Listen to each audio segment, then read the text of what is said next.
the new photo sharing app Glass, it doesn't ask you for permission to access your photos, and I found out it's using Photo Picker in iOS 14. Do you know anything about that? Sure. So in iOS 14, they introduced an API. I haven't played around with Glass yet, but I think I know what you're talking about. And so in iOS 14, they introduced an API. Apple gave the ability to let users pick photos without granting an app full access to your camera roll. So prior to iOS 14, when you say give access to my photos, any app could then go through your photo library dating back since you installed iOS 10 years ago.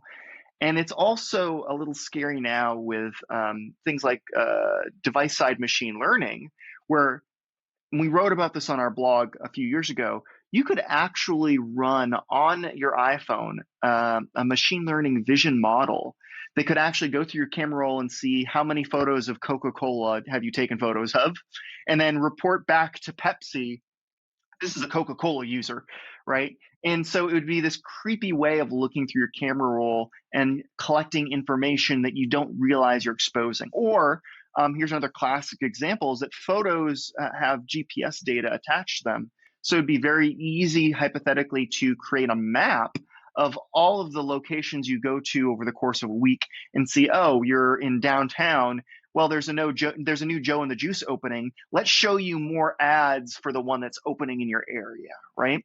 And so you do have to be a little reticent about granting a camera like, oh my God, Instagram or Facebook, giving them full access to your camera roll, because you are inviting a very rude guest to your house who is going to go look through your medicine cabinet, right? Or other creepy things. So with iOS 14 now, developers can opt in to letting users pick and choose individual photos through this picker, which is entirely handled by Apple. So when this picker floats up on screen, the developer isn't presenting that. That is a control that is provided by the operating system.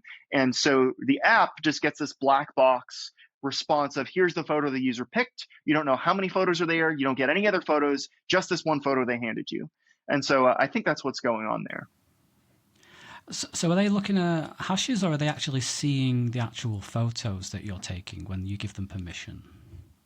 When you give an app full permission to your camera roll, they can load every JPEG. They can load all the metadata. It is basically like giving them the keys to your Photos app on your Mac. Every Wow. photo is visible. They could upload it. They could hash it. They can't delete it without getting permission, but that's about it.